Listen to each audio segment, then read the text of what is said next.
Assalamualaikum warahmatullahi wabarakatuh. Kepada yang terhormat Bapak Ahmad Nilal Muna selaku dosen pengampu mata kuliah Pendidikan Agama. Perkenalkan, nama saya Sonia Indah Putri, NIM 2022-11379. Saya berasal dari Prodi Manajemen kelas D. Di sini saya akan membahas mengenai Islam dan iptek. Untuk pembahasan lebih jelas, mari kita simak video materi berikut ini. Sejarah Islamisasi iptek. Sering kita ketahui bahwa orang-orang beranggapan bahwa Islam sangat tidak mendukung kemajuan iptek ini. Kenyataannya, Islam sangat mendukung kemajuan iptek ini. Buktinya terdapat pada ayat-ayat pertama yang diwahyukan kepada Nabi Muhammad SAW pada surat Al-Alaq ayat 1 yang berbunyi Iqra, yang artinya bacalah.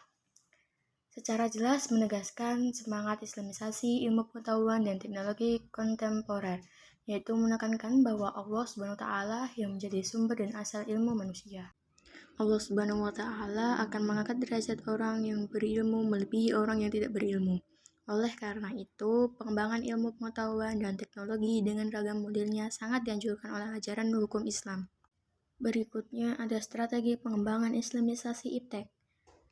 Berikut ada 12 langkah yang harus ditempuh dalam rangka pengembangan Islamisasi iptek menurut Al-Faruqi. Yang pertama ada penguasaan disiplin ilmu modern. Kedua, survei disiplin ilmu.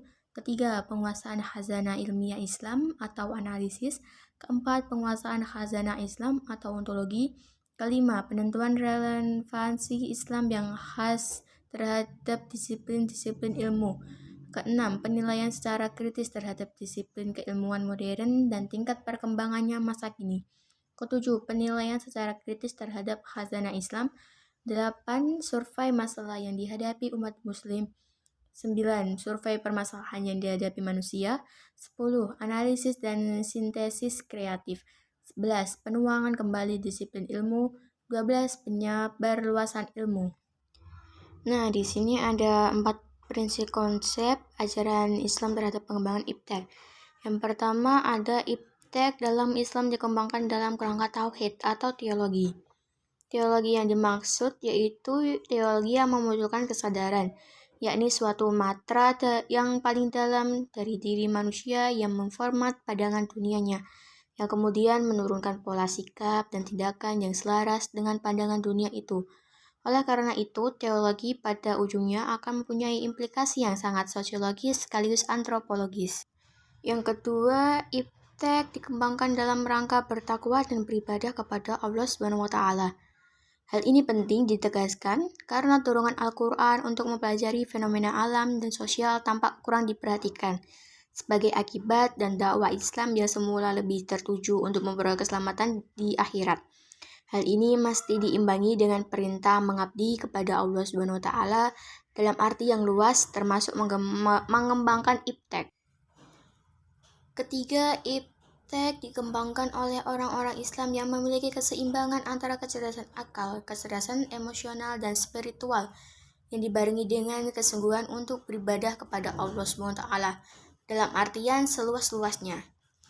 Hal ini sesuai dengan apa yang terjadi dalam sejarah di abad klasik, di mana para ilmuwan yang mengembangkan ilmu pengetahuan adalah pribadi-pribadi yang senantiasa taat beribadah kepada Allah SWT. Dan yang terakhir, iptek dikembangkan dalam kerangka yang integral, yakni bahwa antara ilmu agama dan ilmu umum walaupun bentuk formalnya berbeda-beda, namun hakikatnya sama, yaitu sama-sama sebagai tanda kekuasaan Allah SWT. Dengan pandangannya demikian itu, maka tidak ada lagi perasaan yang lebih unggul antara satu dan lainnya. Dengan menerapkan keempat macam strategi pengembangan ilmu pengetahuan tersebut, maka akan dapat diperoleh keuntungan yang berguna untuk mengatasi problem kehidupan masyarakat modern sebagaimana tersebut. Baik, dari uraian di atas dapat ditegaskan bahwa Islam sangat mendukung umatnya untuk menemukan dan mengembangkan ilmu pengetahuan dan teknologi.